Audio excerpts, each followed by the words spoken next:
Alright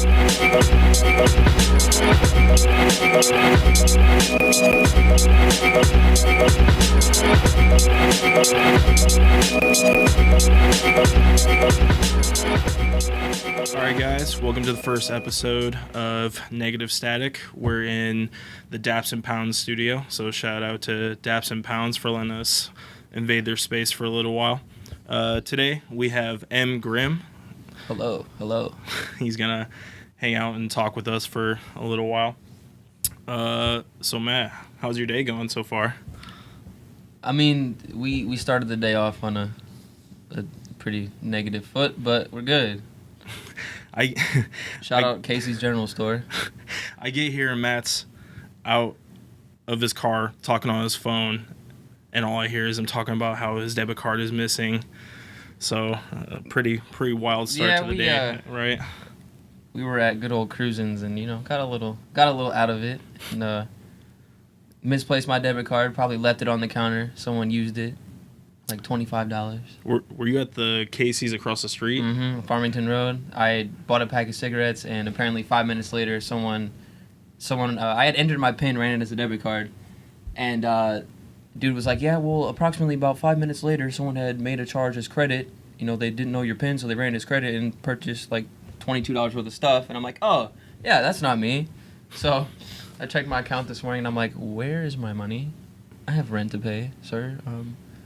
That's got to be like a terrible feeling. I was mad at like the people at Cruisins because I had like a tab open, and like when they were closing, I went to go close my tab, and I like got it, and then I went to Casey's, and I guess like they couldn't find it for a second. I thought they had lost it. I'm like, what do you mean you don't have my card?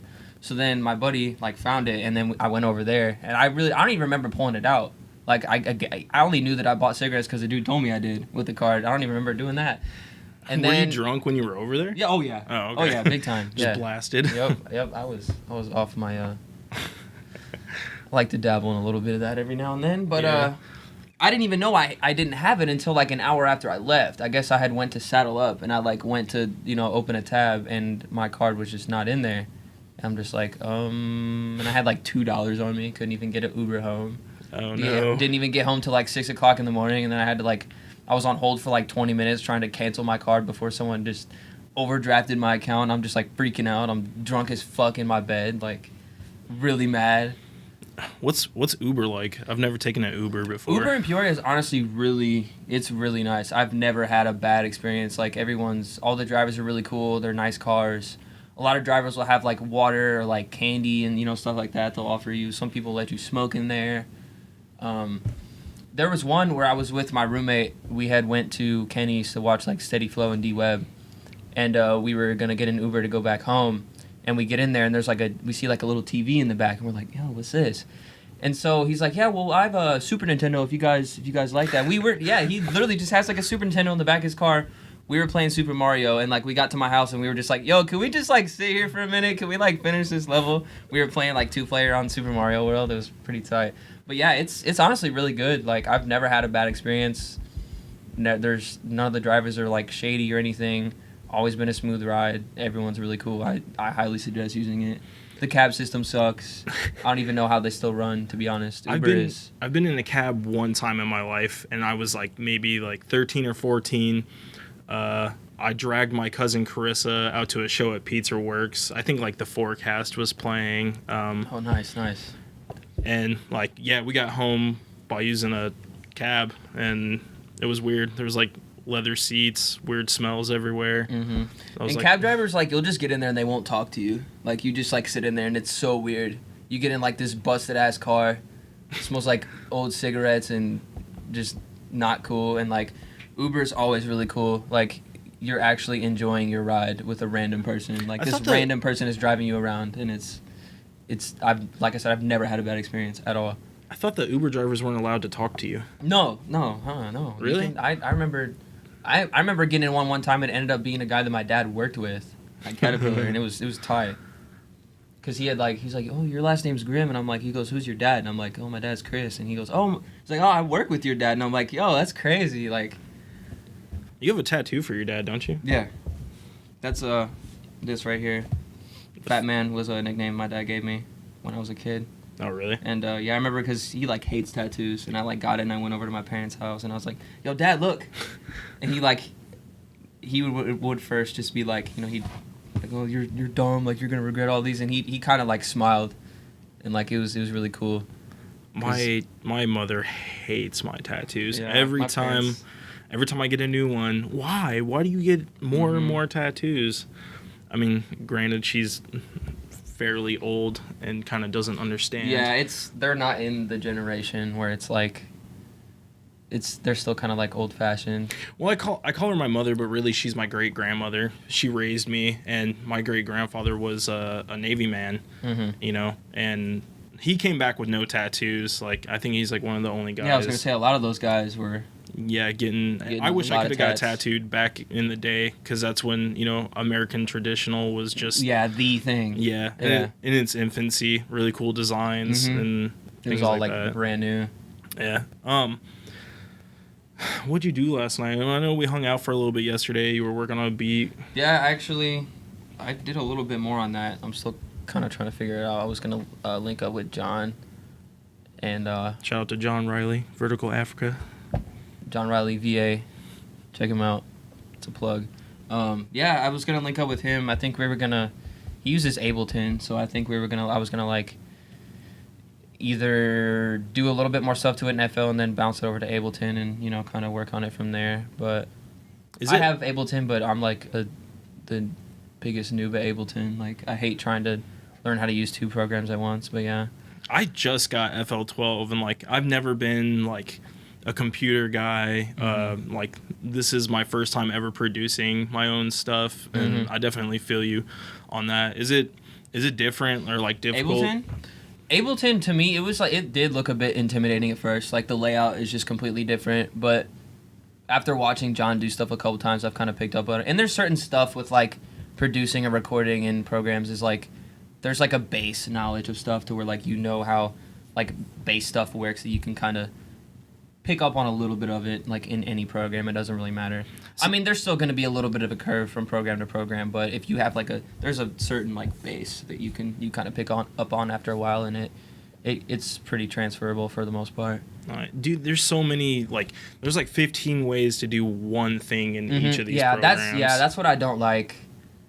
I'm definitely gonna learn Ableton.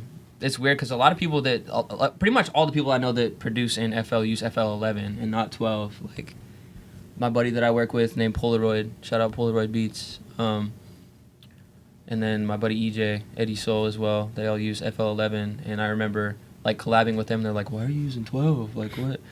And I guess like, because I do all my mixing and like all my tracks on FL12. Like, every song that I've put out on my SoundCloud has been mixed and mastered by me in FL12, and it's even being FL, like 11 and 12 are pretty different from each other. Like, there's a lot of things that work in FL that you have to do like a completely different way in 11 to do like the same function. But like I said, there's a base that you kind of like get down. I love mixing in FL12. Like, mixing is an art form. Mixing in FL12 is really nice. It's really smooth and fluid, and once you get the idea of like how you want something to sound and how you need to do it, then it's pretty smooth. I really love it, because I used to use Mixcraft. Not a lot of people use that. That's what I started out on, and I hated mixing just because of the way you had to do it in there. But I honestly like really enjoy mixing. FL12 just makes it really easy, because it's like, I love the interface. Like, the interface is right there, and then you just throw the EQ2 on it. And, whatever you want to do. Yeah, I really like it in there. It's really smooth. That's one of the main reasons I don't want to use another program. Like, I just love how it works in there, and I hate using like two at once. I hate like trying to juggle, like, I don't know, I'll get it down eventually. I just try to like stick to one thing for a while. Right. And you can get like, mixing is definitely like, it's never the same. Like, it's different each time. So that's what I like about it, because I mean, a lot of artists will, because like you can, if you like, say you have like some rapper has like, they record a verse, and then a lot of people will like, especially if they do their own stuff, if they have like, they'll get to a point where they know like for a bass what they would want it to sound like. You can make a template of like effects, and you can just like open up the template and then like go from there. That's what I'm trying to do. Yeah. Do you ever watch Rhythm Roulette, or do you know what that is? I think I've seen it a couple times before. I love Vaguely. Rhythm Roulette. If for those of you who don't know what Rhythm Roulette is, basically I can't remember the channel, but if you just type in on YouTube like Rhythm Roulette, all the stuff will come up. They take a producer into a record store, they blindfold them, Oh, yeah, I've seen that. they make them pick 3 records at random. They To go back to sample them. Yeah, to sample them, take them back to the studio, they sample and they work out a beat. One of my favorite ones is Mac Miller's, because like Oh, I didn't know that dude's a genius at He's crazy. producing. Yeah, like, he's crazy. and like, you know, he doesn't do everything. Like, it's not all computer sounds. Like on his, you see him write, you know, the bass line, you see him like write out like the keyboard leads and stuff like that. And that's stuff I'm really interested in. Like, you know, if when I get further into producing, like I want to be able to like actually sit there and create the sounds like myself instead of just like on the computer. Which like both are good ways to do that. I'm not knocking one way to the other or anything, but just being a guy who's played string instruments, like first and foremost, like, you know, That helps. Yeah, like I want to go in there and like do that. But yeah, I mean, check out Rhythm Roulette if you haven't. It's really cool. I had seen you know Wonder Girl? There's a producer named Wonder Girl that works with she's worked with Big Sean a lot, and I'd seen her on there. Actually, yeah. I'm pretty sure I watched her Rhythm Roulette. I think she had, I forget, it might have been like a old Temptations record that she went in there and did some wild, like she produces for like Big Sean a lot. There's a dude named Sean Leone from Toronto that she works with a lot, and it's like these beats are definitely like harder, like trap beats, and she pulled a sample from like an old Temptations record and just like flipped it into the wildest sounding stuff. And there's another dude on there named Eastbound that also works with the same people. And it's just crazy, like the samples that they take and then the stuff that they flip them into is just wild. Like sampling is awesome. Yeah, if you do it right, it's just crazy, like the alternatives you can come out with. Like you hear your sample, and then by the time you're done making it or whatever, it's just crazy to think like you went from this to this over here, and it's just like a completely different body of it. It's just wild. Yeah. Dude, more people need a sample. I want all the beats to be sampled. Yeah. Sampling is tight because like making melodies on your own is hard. Making melodies that you really like is hard. Whoever says that like hip hop is easy, because I mean like right now it is flooded with, you know, all sorts of different artists coming out right now. I mean, you know, you can't. And there's a million different subgenres in hip hop. There's so many different. But just coming from a guy who's played mostly like hardcore and metal all of his life, coming in and doing something completely different, like hip hop or anything like rap related, is really hard to do. And not even just from like vocally, producing your own stuff is just, it's different. And yeah, coming up with melodies is definitely one of those things. That's one of the main reasons I got into producing. I originally started out like writing poetry, like before I even got into rap. And you know Miles Taylor? Yeah. I'd eventually linked up with him because that was like one of my best friends. He is a great producer. He's crazy. He was pretty much the reason I got that machine. And he had been making beats, and then he got a machine, pretty much the same one I had, and he was like, "Yo, you should rap." And I remember being in his room one time, and it was like me and a bunch of our friends, and we had like a USB mic hung from the ceiling with like a tube sock over it, and stole like some riff raff and Chief Keef beat off YouTube and made like a really bad like 5-minute song of all of us just like rapping about Harry Potter and stuff. And that was like the first time I rapped, and then we eventually just like connected it up, and I started, you know, making some of my first songs that are really, really, really, really terrible and not available to listen anywhere for good reasoning. Nah, man, make it and available. And then I hung out with a lot of producers, and I was just like, I kind of want to take it that step further and, you know, be a little bit more behind my own, like, production and stuff. And I feel like when you're writing songs, if you're behind more of it, I feel like the process is a bit easier. Yeah, because you don't have composed, like, you don't have to rely on other people. And like, you know what? That's what I've noticed is like, because I mean, you're a hardcore kid. Yeah. You know, I mean, you grew up in the hardcore scene. Like, you know, we've been to shows together, and I've noticed a lot with watching like, you know, the No Jumper interviews and like A lot of these, you know, underground. Adam likes hardcore. He he interviewed had, Incendiary on No Jumper. Yeah, dude. Like a lot of these dudes are coming out and they're coming from not even necessarily like a hip hop thing, you know. You've got Ghostman, Suicide Boys. They've all either played in punk or hardcore bands, you know. XX. Yeah. That dude's influences are not even all hip hop. You know, they're a lot. I think you said 3 Days Grace. There might have been a Creed reference in there. I don't know. Amazing. But you know, it's like a lot of these dudes. Including myself, you know, you get tired of trying to work with a group of people, and you know, it's like when you can tell when somebody has like a drive, you know what I'm saying? Like, you just want to get in there and you want to work and you want to put out your music. So, and do you feel like that takes like some of their credibility away? Like, do you think it's like, okay, hardcore is not working out for me, I'm gonna try and do hip hop? Do you think like that's kind of like a bastardized thing to do? No, not really. I mean, if you feel like you need to go in a different direction, then that's fine. I mean, I definitely had my transition. I mean, I still play drums. Like, I just kind of felt like I needed to take a different direction for a little bit. Like, I still love hardcore. I would play in a hardcore band right now if I had the people to do it. I just felt like I needed to take a different direction. I had started listening to hip hop more. I was just kind of around it more. Like, the group of people that I hung out with were just into hip hop. Like I said, Miles was a producer. I was with all those people like every day, and I just kind of. I mean, I had been like interested in it, but it was more in like the background. Like, hardcore and punk and everything was like the forefront of my music focus. But and I was at that young point where I was like kind of fixated on that. I didn't really want to like. I would be embarrassed because, like, not a lot of people I knew, like, none of them liked hardcore or anything. I didn't want to, like, listen to stuff around them and, you know, like, talk about it because they didn't really know about it. And I don't know, I kind of, like, developed a different, like, love and passion for it after, you know, being around it for so long. And, like, I still love hardcore and everything, but I just kind of took a different route. Right. No, there's nothing wrong with that. Like, I don't see any problem with that. I just needed to do a little something different.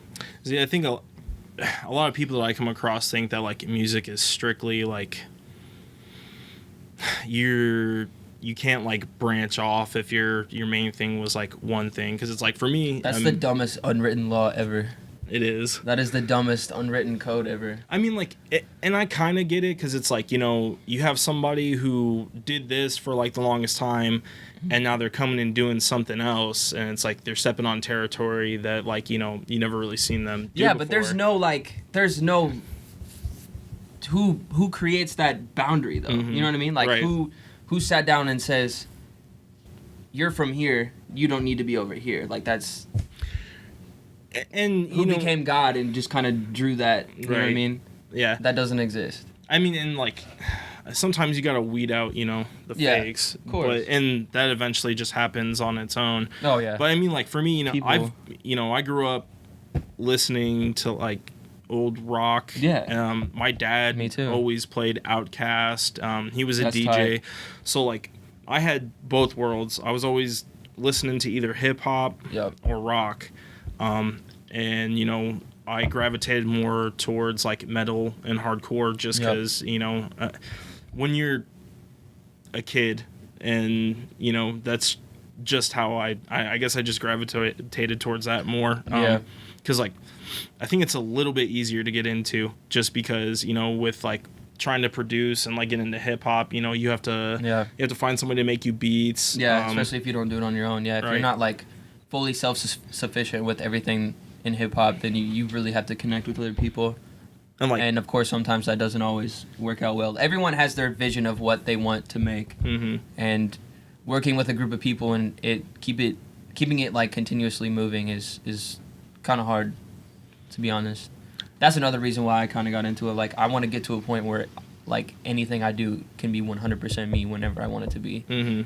Because when I'm making music, I have a vision of what I want it to be and what I want to create, and if it's 100% me, then there's not going to be any problem doing that because I'm the guy behind everything. Right. And, like, I don't have a problem with working with anybody. I've worked with a lot of different producers off the internet.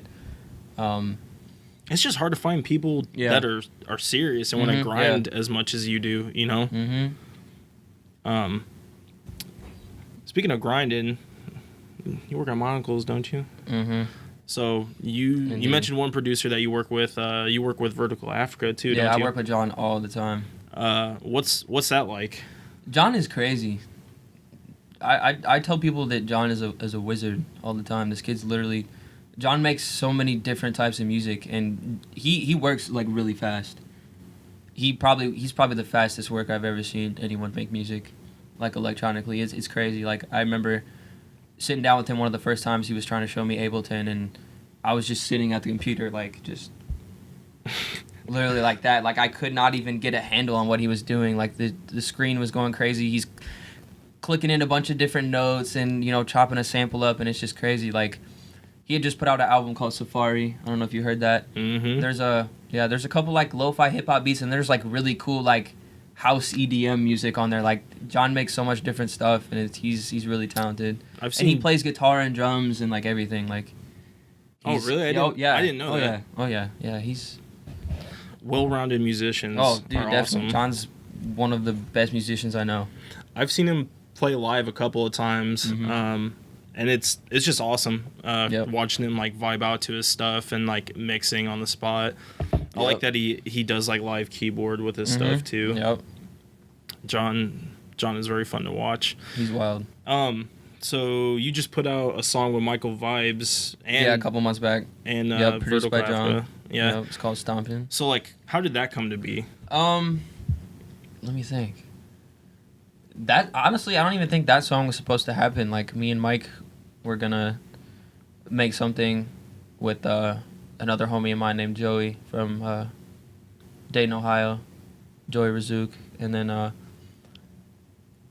that kind of ended up falling off. And then I don't remember if I was with John when he made the beat, but I got the beat from John, and immediately the first time I heard it, I was like, "Yo, this is the one." Like I hit up Mike and was like, "Yo, here's this beat.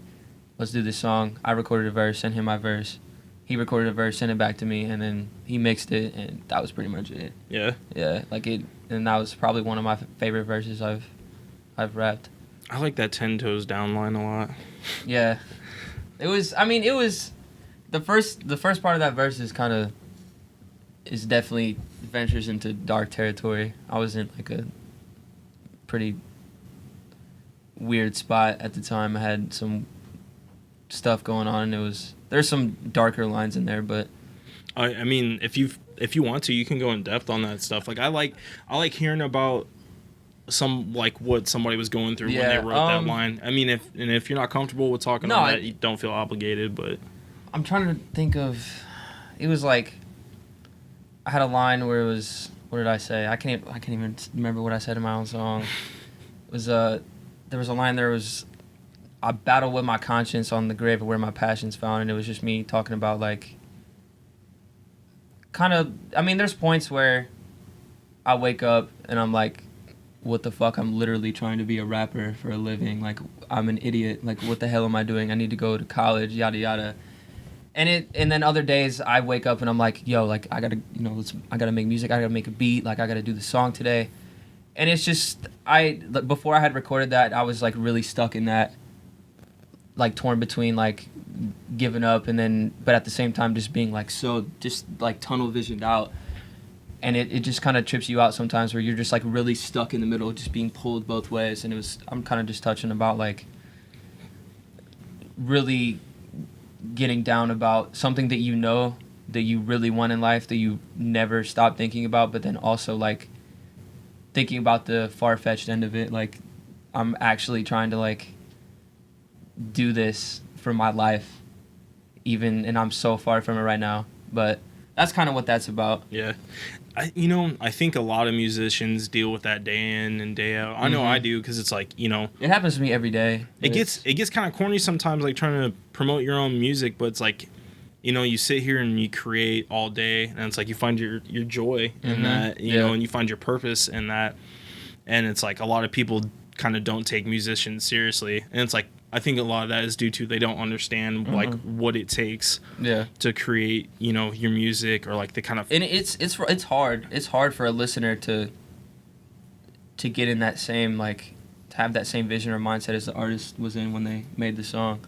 Like I definitely didn't expect people to not that line was something crazy or but like I didn't expect a lot of people to understand what I meant when I was saying that, because I definitely go through that every day, and I was just kind of trying to explain to people like, yeah, who wouldn't want to be a rapper and just make unexplainable money off of making music and whatnot, but it's like, when you really think about it, that's wild. That's completely crazy. It's insane. I mean, to sit there and say like, I just bought this like, $200 million house off of a song or like an album that I released is it's a pretty big thing. Yeah. Like it's wild to think about. And fuck money. Don't rap because you want to make money. Rap because you like to rap and you want to tell a story, get a point across. For sure. I think, money is dumb. Money is dumb. Money is dumb. Paying bills is dumb. Stressing over money all the time is dumb. Yeah. But man, I think a lot of like, unfortunately, like hip hop glorifies a lot of like money, and it's like, even big time. Do you like? Is the rest of your music, or do any of your songs kind of like go into that, talking about like money? Oh yeah, I'm just like stacking up unreleased songs right now, and I don't know if it's gonna go on my EP or not, but I have a song just basically talking about like, I had a line in there where I was talking about like I would do this, like I would do some kind of questionable stuff sometimes to like I'm gonna do what I have to do to get this money, you know what I'm saying? Like I'm not, like, there's people I got to take care of. I want to get my parents comfortable and whatnot, and because I didn't come from like a super like messed up environment, but I mean, it's been a struggle. Like I grew up in, like, I mean, I had a house, you know what I'm saying, like, but money was never really abundant for my family. So there was a time I remember when I was like, I think like 16 or 17, and I had came home from school. I was walking because I didn't have a car at the time, and I don't remember where my brother was, but I get home and there was like a letter on our front door. It was like I think it was like a foreclosure summons, and I was just like, I was like 15, I think, and I was just like, yo, like, this is fucked up right now, and I feel bad. I'm like a 15-year-old kid, like, trying to take all this in. I really didn't even know what it meant, but I knew it was bad, and I'm like I gotta do something. Like, how am I just gonna sit here and let this happen? You know what I mean? And that was just like what kind of like drove me, and I was like, dude, this is not okay. Like, I'm not gonna. I knew I had to do something. I ended up doing some dumb stuff to help my family out, but I mean, you gotta do what you gotta do sometimes. You know what I'm saying? But yeah, no, like, I rap about money. I'm not rich, but I work a full-time job. I live on my own. I pay bills, whatever. Like, I don't have a problem with, like, talking about different stuff. I think it's really corny when people, especially that aren't really involved in hip-hop, try to point fingers and pick things out and say they're this and that when they don't really have too much of an involvement. You know what I mean? Yeah. Are you planning on putting out any music videos anytime soon? Yeah, there was a song that I had dropped. I think it was my most recent one, Interlude Part 2. It's just like a little interlude that's going to be on the EP. I'm not going to really say much about the EP yet. But it's the song that I had dropped, it's part of it. It's not the whole thing. There's like a whole nother half of the song. I think what I uploaded was like a minute and a half of just me like rapping over this really weird. It was originally like an acoustic guitar riff that my buddy Dylan recorded. That was originally something from a band that me, him, and Mike were in like 2015 for like a week, and it was like an acoustic guitar riff. It sounded like Title Fight. It was a song called Sleep. What was that? What was the name of the band? Townhouse. Yeah, that's right. Yeah, Townhouse. And I wish Townhouse would have came to dude, it was tight. It was tight, man. It was like... It was tight. It was like some like Title Fight basement type stuff like a couple years ago. And so I was campaigning for you guys like super hard. You didn't even have any music out. Yeah, we would just like jam in Dylan's garage every day. We never played a show, and then we got to a point where people couldn't like come practice all the time, and it just kind of fell off. But I remember, I think it was like a month or two ago, me and Dylan were in the studio at my house, and he kept playing that riff, and I was like, let me record that real quick. I just want to I'm just gonna mess with it, see what I can do, and I recorded it, put it in FL, and I just reversed it, did a bunch of dumb stuff to it, and came up with that beat. I don't know if you've heard that song. One of the times we hung out, I think you showed me. Yeah, it's just like, you can't tell it's an acoustic guitar riff at all. Like, if I played you the original, you'd be like, what the hell, how'd you do this? And so I just I messed with it, extended it a little bit, and I just kind of rapped about some stuff, and then me and John are working on the other half of it, because there's going to be a transition where it's going to have the same riff in the background, but there's going to be more to the beat, and then John wants to film a video for it, and we're writing a little script for it. I love music videos. Yeah. I think that, and it's really hard to do, because it's you could, unless you have friends that can hook you up, you have to shell They're out expensive. you have to shell out some kind of serious money. And I feel if you don't have an idea direction wise, it's easy to be whatever. Mm-hmm. Here's this video, and it's oh, well, this isn't that. There's no body to it. You know what I mean? So I definitely want to direct stuff too. For a later project, I want to do a little short film. You know what I mean? For that is just a visual to an album or an EP or something. See, I that I love direct, stuff like that. Yeah, that I want to direct all myself. The more creative, the more obscure, the better.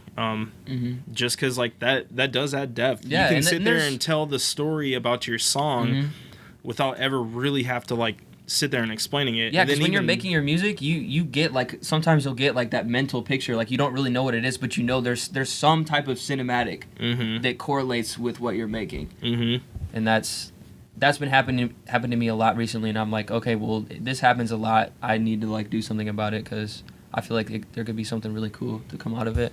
I've only gotten to do one music video, and it was for a Drain song, and yeah. Shout out to Jack Salmon.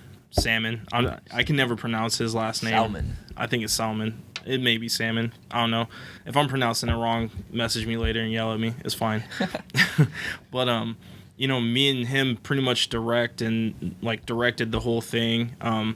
Because I had this idea, and I sat there and with my pen and pad, wrote out every shot and knew what I wanted to do.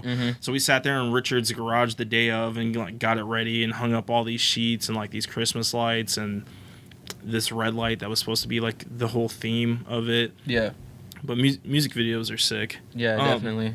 Speaking of videos, so did you check out any of the Freshman XXL 17 ciphers? Yeah, I seen X's, and I think I had seen Ugly Gods, but I think X and Ugly God are on the same cipher. Yeah, I hadn't seen too many of the other ones, but I think it was a couple of days after, I remember seeing a bunch of memes on Twitter that were just the video clip of X doing his stuff, and there's just a bunch of really dumb audio clips over them. And I remember hearing the actual one, and I was blown away. A lot of people, I can see why a lot of people were turned off by it, because it's kind of demonic. The lyrics that he spits are just you kind of well, yeah, he's sitting there talking about fucking killing people with no remorse.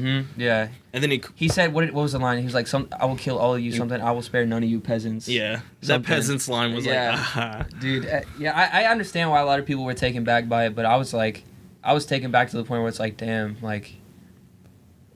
I might be thinking about it too much, but I think by that you can just tell that he's had a wild roller coaster. Did you watch his No Jumper interview? Yeah, I've seen part of it. I don't think I watched the whole thing. He kind of goes into you get kind of an idea of what that dude's gone. Obviously that dude likes to fight. Yeah, I mean he almost murdered someone while he was in jail. Yeah, there was a guy in his cell that I guess he was being homophobic, and I guess the guy was he kept touching him or something, and he was telling dude, if you keep touching me or looking at me weird, I'm gonna bash your skull in. And I guess he had dude messed with him one time, and he literally just bashed this dude's head into the sink. And he was talking about how he was holding old boy's mouth so that the POs can hear him screaming, and so I'm just man, you are. And then he had that whole thing with his ex-girlfriend or something that there were allegations that he was beating her or something. I don't know if that was even true. I don't know. I haven't even heard that. Yeah, I don't think there was ever any. I think it tied into. I don't even remember why he went to jail. I don't know how long he was in there, but he was in jail. I don't know what it was for, but he had talked about it like when he got out. I don't know who interviewed him, but he was talking about it in an interview. It wasn't the No Jumper one, but then Yeah, he wouldn't talk about it on the No Jumper interview. I wouldn't either. Yeah, I wouldn't either. I mean, I guess you wouldn't want people to know like the kind of fucked up things you would do. That's his personal business, and I can see why people would say that that's actually true, because obviously you're like, oh, he's not talking about it. He probably did it then. You know what I mean? Yeah. So, and that's just personal anyway. Yeah. When you have that many eyes on you and a spotlight on you constantly, that just doesn't need to be aired out. Right. For multiple reasons. To be honest, I liked his thing on the Cypher. Oh, it was amazing. I loved it. I thought that it was, like creative that he like, because you could tell he's different, No one else would say that. No one else would even tiptoe into that realm. It's not even so much what he was talking about, it's just the fact that he told Sunny Digital, like, I don't want the beat, I wouldn't have a beat either.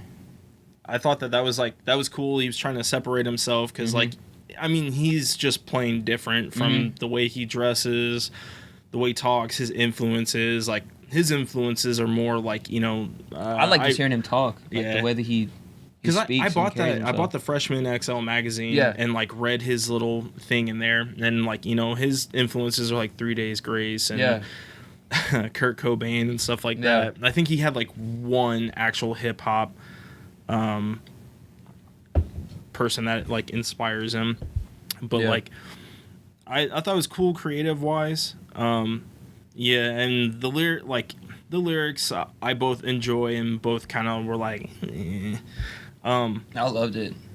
But if you get a chance, go peep his interview in that, because it's just...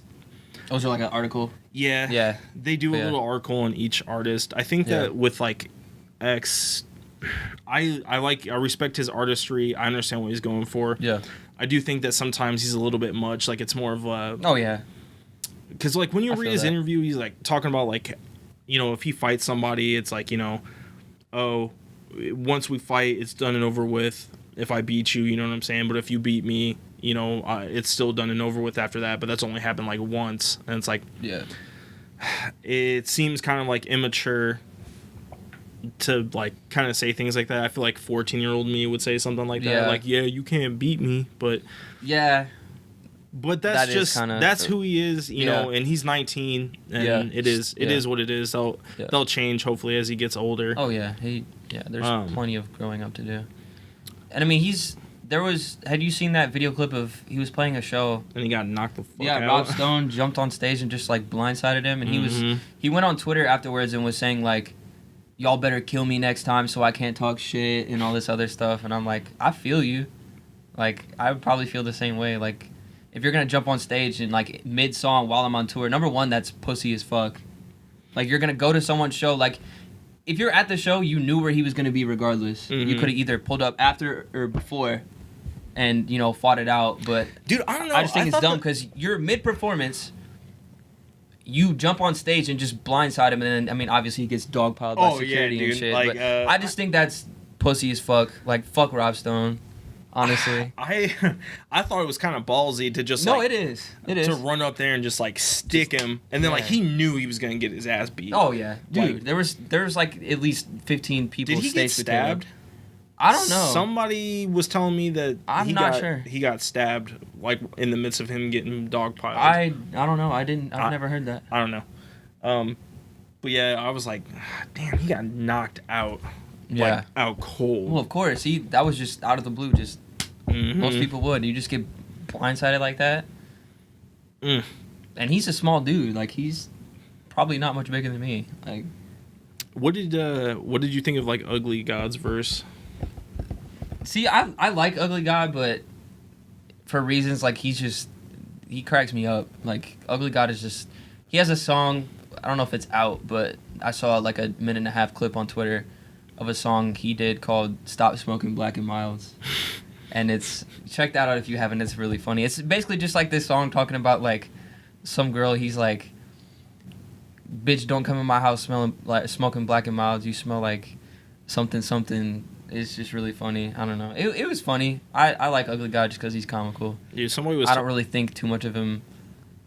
Like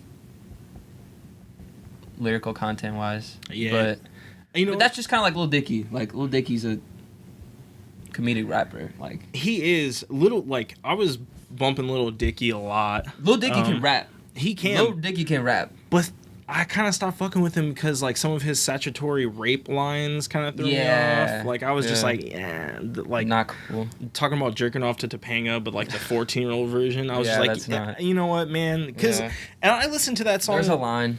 I listened to that song like a dozen times and never noticed that line. Mm-hmm. And then like one day it just like hit me. I was like, oh, fuck. All right, Lil Dicky, I'm gonna and he's take one a of break those guys for a while. where I'd never listen to him. I probably wouldn't ever take the time out of my day to go on Apple Music and pull up Lil Dicky and play a Lil Dicky song. But he was on Tim Westwood, and rapped over this Drake beat for like 5 minutes and just completely snapped. Like, I respect him, but I don't really bump his music. I seen that one too, and he did snap on he it. snapped on He's it. good. Like, yeah, he can rap. I think what he's doing is like, he's getting his name out there with like the comedic rapping, and then I think eventually he's gonna put out a like smart move. Yeah. I think eventually he's gonna put out some serious music. Yeah, he's just gonna. At least I hope so, because that dude is really talented, and like he's got bars. So I think that he should take it. He knows what to do marketing wise. Obviously. I mean, there was something else I was gonna say about Ugly God. Oh, somebody. So I watched the YouTube video for it, and somebody was talking about like everybody's talking shit about X, but Ugly God over here like bumping his head like he's a chicken, something along that line. I was just like, oh my god, it's true. Yeah, I haven't heard much of his music besides that "Stop Smoking Black and Mild" song. That was really funny. I kind of think that's what he's doing too. I feel like he's trying to do a Lil Dicky type thing and kind of come up off of comedy a little bit. Yeah. You fuck with video games, right? Of course, I love video games. We were just playing Destiny 2 beta. The beta for Destiny 2 yesterday. That's the first time I ever played Destiny. Yeah, Destiny is fire. That was a lot of fun. I've lost a lot of hours to my life. That game. What, did somebody like message me while I was sitting there playing, talking about how I didn't revive him? Kobe was playing Destiny 2. He was like in a strike, and one of the guys in the fire team died, and then I was like making this beat, and I look over because I hear the PlayStation sound go off, and like some dude messages Kobe and is like, "Dude, why didn't you revive me? You fucking idiot!" And sends him like 5 messages, and I'm like, "Bro, you didn't revive him. He's like mad at you now, messaging you." His orb is like, when you die, there's like a little orb that pops up like on the ground when you die, and his orb is just like sitting right there, and he's like, "Bro, you're a fucking idiot. Revive me, dude. What the hell?" I'm glad he died. Yeah. No. I didn't know what I was doing. I was just playing a video game. What else are you playing? I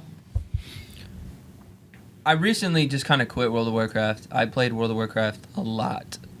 A couple years ago, I remember being on there one time. I had like 3 max level characters at the time, and I remember in game there's a command you can type. It's /played, and it tells you the playtime on the character that you're on. And I had like, I think it was like 960 hours on one. And keep in mind that was one of my 3. Damn. Yeah, one of my 3 had 960 hours. That's wild. There was a time a couple years ago where I was in a raiding guild, like dead serious, like raiding like twice a week. I'd play World of Warcraft probably 8-10 hours a day.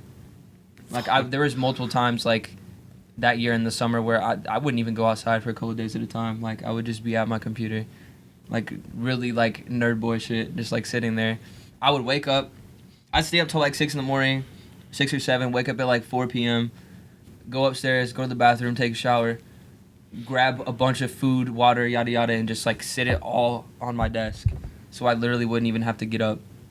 And I'd just like go to the bathroom real quick, come right back down, and I literally would be in my computer chair for like 8 hours at a time.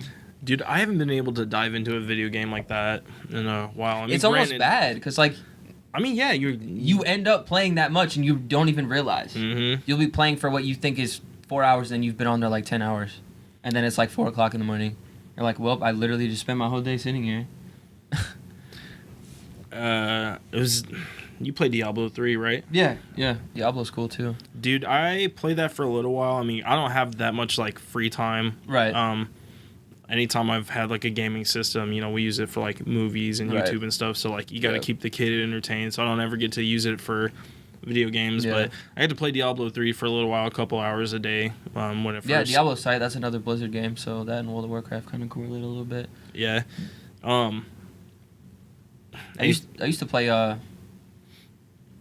Play Overwatch a little bit. I don't really much anymore because.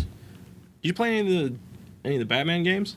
Yeah, I played it. It was one of the Arkham City games, I think I played. That was a couple years ago. It was pretty tight. I used to play Dota 2 a lot. What's that? You know League of Legends? Oh, okay, yeah. It's a lot like League of Legends. It's just like... It's pretty much... It's the same type of game. It's a MOBA, which is like where you have like 10 people in a match, like 5 versus 5, and there's like... It's like the map is like... There's like a middle, and there's like... Each base is like, you know, spread out on the other side of the map, and there's like 3 lanes on each side, and each hero, which is like every player will like go in a lane, and there's like little monsters you kill and stuff, and it's just like a gigantic like 5 versus 5. And I used to play that. It's a lot like League of Legends for anyone who's ever played League of Legends, except the community isn't like completely trash. League of Legends community is by far like the worst video game community to exist. It's like it's so cancer. I don't get why people take it like so serious. I mean, granted, like, yeah, I guess that's another thing you can do to make like money. Yeah, Twitch is huge. Like, you go on Twitch any day, and there's at least 80,000 people watching people play League of Legends, and like, there's like esports is huge too. There's a lot of money involved in esports, like tournaments and everything. Really? Oh yeah, that stuff isn't a joke. You know, I mean, I'm growing up. You know, MTV would always like show people. It was like, I think it was a True Life episode. Shout out True Life. Yeah, I wonder how many like kids in their teens know about True Life. I bet that's one thing that's like people probably like, not as much, which sucks. True Life was fire. Peoria was on True Life. I remember hearing about it. I don't know what the episode was. I watched that episode. So basically, it's like True Life. I live a double life. Okay, it's like so I it's have like a double relationship thing. So it's like these people were dating. You know, 2 separate people going like back and forth. Like basically, they had a main and then a side. Okay, so it was. Okay, so and one of like poly type thing. Yeah. Well, no, not even poly, because I don't even think the other person like knew. Oh, okay, yeah. No, that's fucked up. But yeah, there was this dude from Peoria, and he shot like amateur porn. Like, and they show him in there like filming, I think either down at Fantasyland or like one of the strip clubs around good old here. Fantasyland. It might have been like Elliot's or Club Cabaret. Yeah. I don't remember. He's just like sitting there filming these strippers, and then they go back and forth between like him going back and forth between his girls and walking around Northwoods Mall with one of them, which is like, man, I was like, I don't know, maybe 10 watching that, and like my mind being blown, like, yo, my city's mall is on national TV right now. For something like this. Yeah.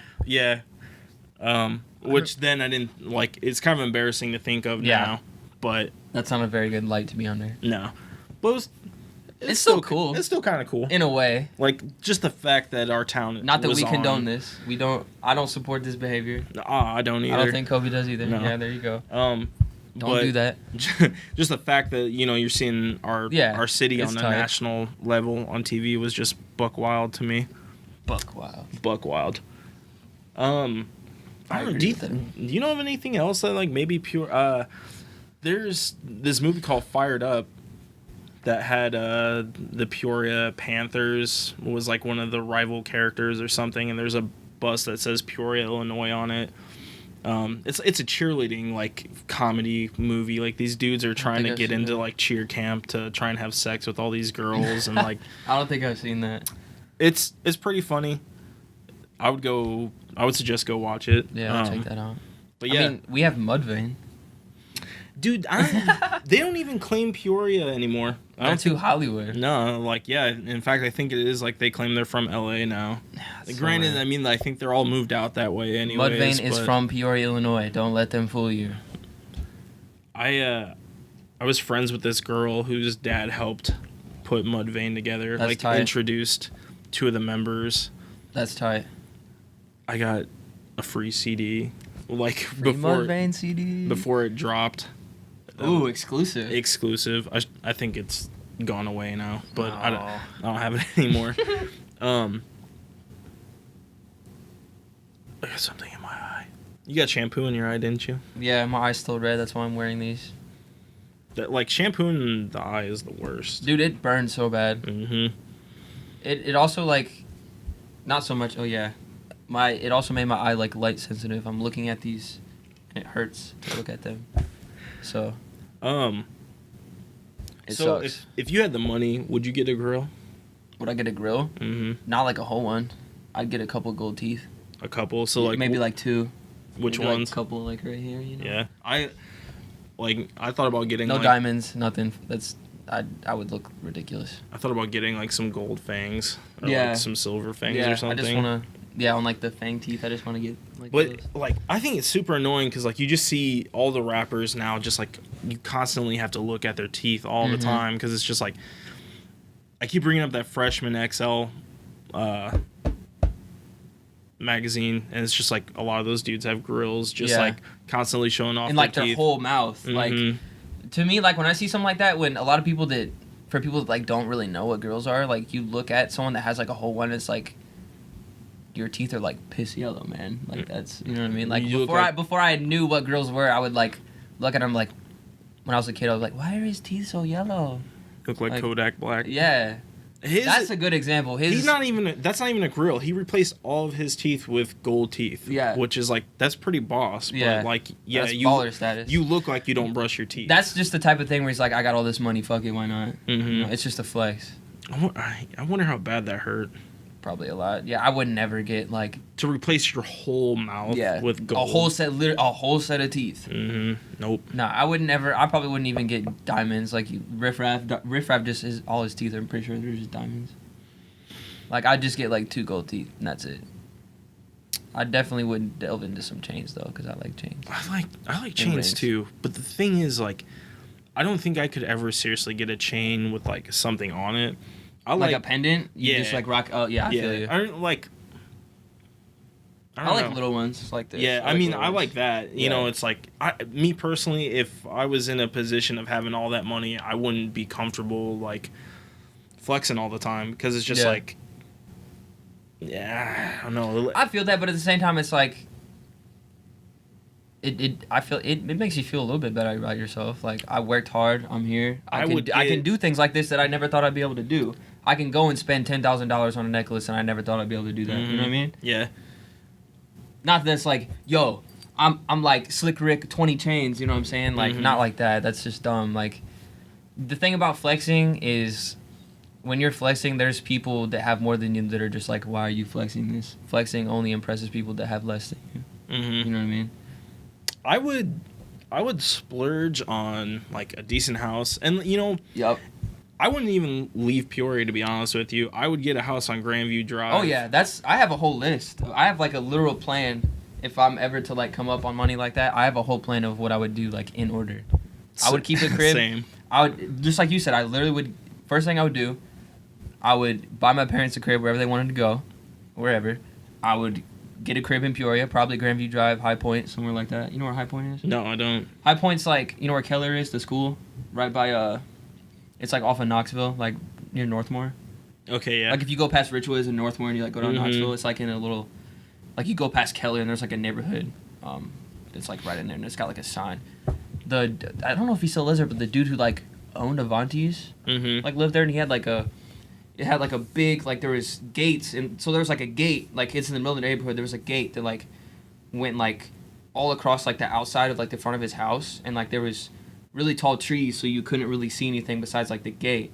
And you go in the gate and there's just like a big, like there's a long driveway and then it goes in a big circle, like right around like his front door, and there's like a huge fountain, and like his doors are like these huge gigantic like castle doors and stuff like that. So I would get a crib either in there or High Point, or Grandview or High Point, and then I'd probably like I'd max out on a studio, like just I would something like that, and then I'd probably just get like a one-way to LA and just bring some people with me, get a crib there, or whatever, fuck a car.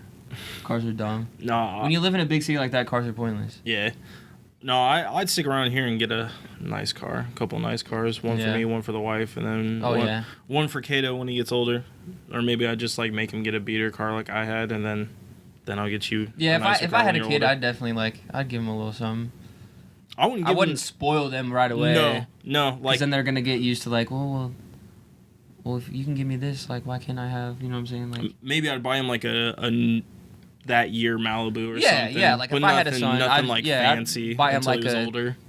you know, like a 10-something Malibu or, like, a Focus or something, you know, just decent little car, you know? And then I'd pretty much get, like, whatever my family wanted. We've never really, like, been on many vacations, so I'd probably, like, want to just, like, take everyone somewhere. Like, we've been to, like, Florida and stuff because my uncle used to live there. And I don't even know if we've ever been, like, on a whole family vacation. Dude, 'Cause I don't we're think my about to dad- take a family vacation in August to Wisconsin Dells. That's tight. Like, going there is honestly, like, not even expensive, and it's, like, hella fun. Like, water parks are, like, I'm 22 years old, and I would still act like a fucking kid at a water park. Oh, for sure. I love water parks. I've been to Wisconsin Dells one other time, and I have a funny story about that. Oh, boy. So I went with my friend Zach Goodhart and his grandparents, and we drove up there, and he slept the whole fucking car ride, and we get to the hotel, and he passes out on the bed. Oh, no. And, like, luckily... So he was asleep the whole time in the car, and then... I mean, kind of. He, like, he Dozing woke off. up later, but I was like, fuck this, I want to go do something. So, luckily, my hotel was right by the Galleria. Okay. So I walk over there, and, you know, I look around, and I find my way into Journeys.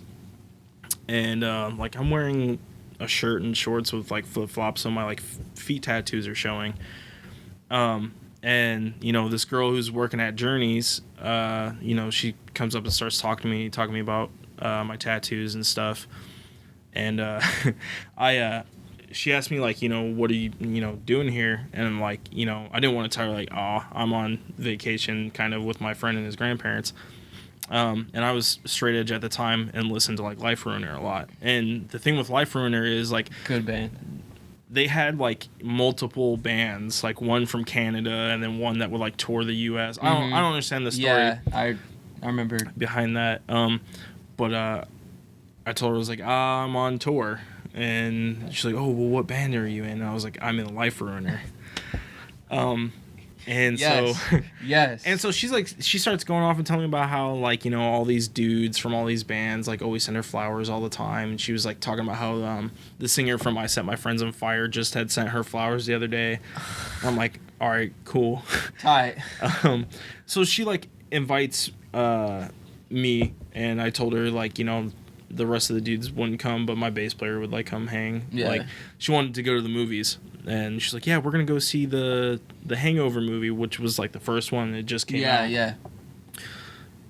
So we meet up with them later, and, like, on the way there, I had told Zach, like, the whole story. I was like, okay, well, what am I supposed to tell them? Like, I don't know shit about bass. Like, you know, so I told him, I was just like, tell them that you have, like, a Fender Jazz bass, you know, whatever. They're not going to ask. Yeah. And so we get to the movie theater, we meet up with them, we get in there and start watching the movie, get through the movie and stuff. And, like, I've always been, I don't understand how I'm married, to be honest with you, because I could not talk to girls. I'm not a smooth talker. We sat through this movie, and at the end of it, like, we just, like, parted ways. There was no hookup, nothing like that. I probably would have done the same thing. But a couple years later, come to find out, she became a porn star for Burning Angel. What? Yeah. What, dude? What? Yeah. So, like... What in the world? I was like, I kind of went on a date with you. That's amazing. Yeah. Remember me? I was in Life Ruiner. Dude, that's so sick. Yeah. Weirdest... That's just the weirdest thing that's ever, like, kind of happened to me. I wish I had a story like that. I'm sure you'll get some of your own eventually. Maybe so. That's wild, man. Man. Well, I think we're hitting over the hour mark. I think we're going to end it. Is there anything, like, you want to say? Anything you want to plug? Shout out to you for having me. I got new music coming soon for anyone that follows my musical ventures. Working on the EP. It would have been done by now, but my computer... Yeah, you can...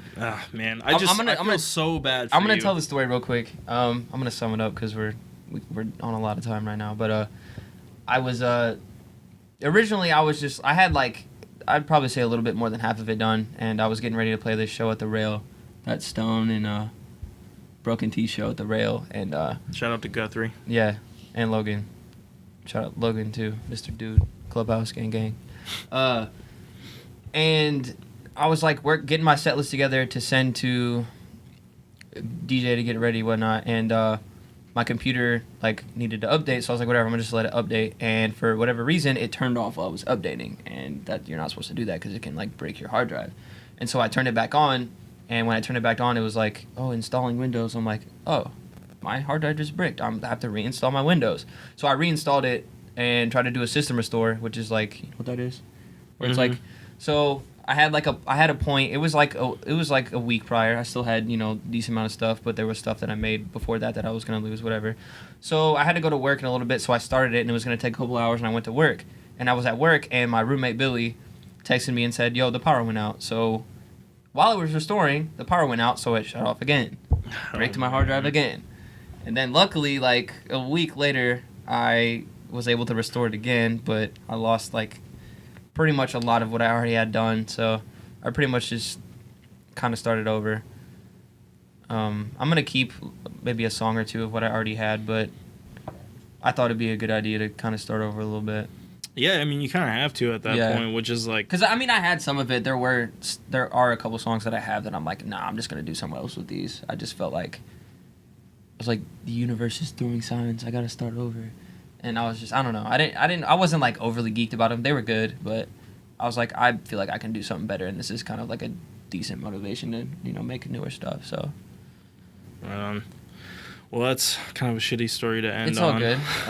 I don't really know. I have a couple titles. I already had a title, but I kind of scrapped it when all that happened. But I don't know yet release date wise, but it'll be here soon, and I plan on doing a string of shows after that's done with like live band. So that'll be tight. Sick. Yeah, dude, it'll be so sick. And then dude, holler at me. I'll play guitar with Carlos. Hell yeah, that'd be sick. We can actually work that out.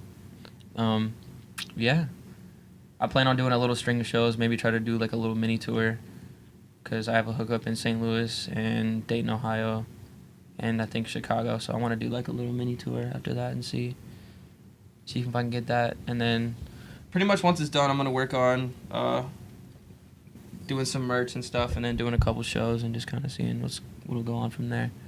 So be on the lookout for that. All right, hell yeah. Well, thanks a lot for watching, guys. Follow us on Twitter. Subscribe to us on YouTube. Follow us on Instagram. Subscribe Facebook. on YouTube. Please do that. Yeah. I'm not sure what other like audio sites this is going to be on just yet, but I mean, you'll know whenever we post. So thanks a lot for watching Negative Static. We'll see you next time.